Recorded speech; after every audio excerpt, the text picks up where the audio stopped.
And for the next question, it's regarding cigar butt investing specifically. So, Graham did it, Buffett did it, Walter Schloss did it, even you did it at a point. So I know you would say that finding compounders is the best, but sticking to cigar butt investing, if in a situation we have three stocks, A, B, and C, and their nets are all trading at, let's say, 1/10 their value, and we found these three stocks. So we buy 33% in each stock, just keep it to three stocks.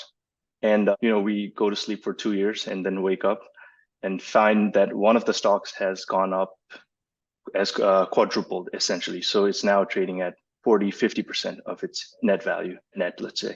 And the other two are just coastlining, really doing nothing. In this scenario, does the concept of portfolio rebalancing make sense?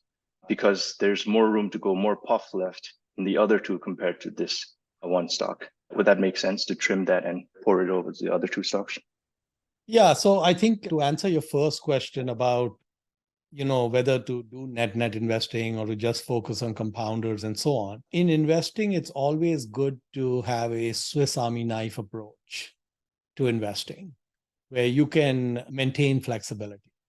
So finding great compounders at compelling prices doesn't happen that often.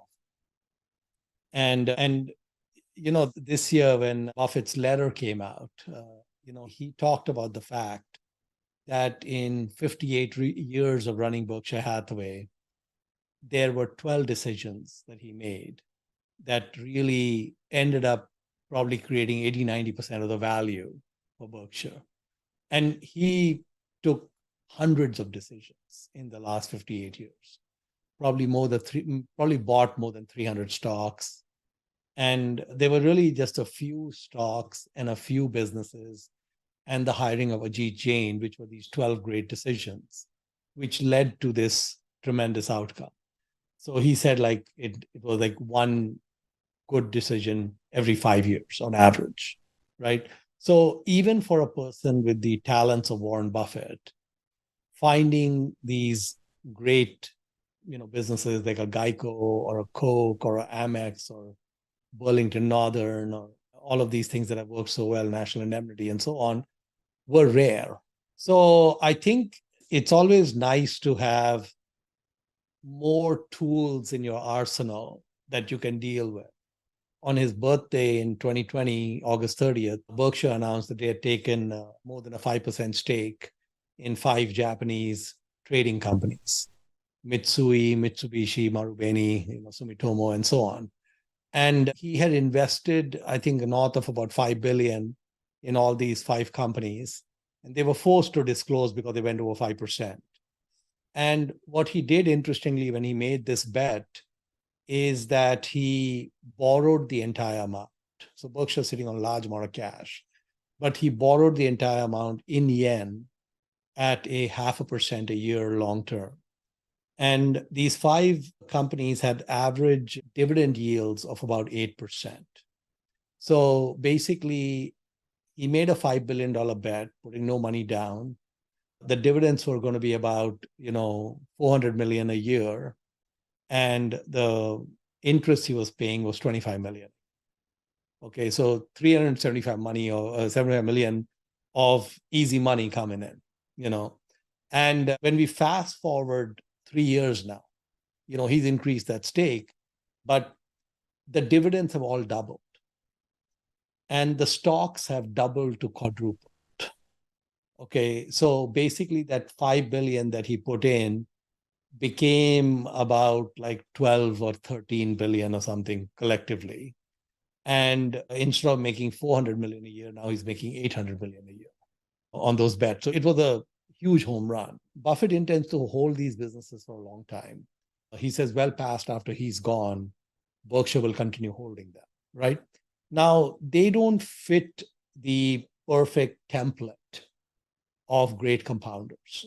They have some dividends, they're buying back shares, they have this huge smorgasbord of assets all over the world. It's really not really, clean story like you might have with Amazon or Salesforce or, something like that, or Berkshire Hathaway for that matter. But this was classically what I would call part of the Swiss Army knife, right? this was a bet that, if you think about the way he made that bet, the odds that he would actually lose money on that was very low. There was no currency risk. The yields were so much higher. If you study the stock prices of all these companies, basically they were hitting multi-year lows in 2020 when he bought them. And Japan in general has still not hit the highs that it had in 1990. So we are 33 years after the bubble. We haven't hit that same mark yet. It's still 30, 40% discount. So I think that when you look at NetNets, or you look at the Japanese bets he made, or, merger arbitrage, or any number of things you could do, convertible bonds, whatever else you could do in the stock market, it's good to maintain flexibility. So in your example, you make a basket bet with some NetNets, and, one works out and two have flatlined. Well, it's hard to answer the question that way. You really have to kind of peel the onion some more, understand those businesses some more, and say, well, do the other two continue to be undervalued, or is there something structurally wrong with them, or are they melting ice cubes? What's going on, right? And so, yeah, if you get an opportunity, and with small amounts of capital, doing these other things can work out really well. But I would say that it's always good to have an eye out on the compounders.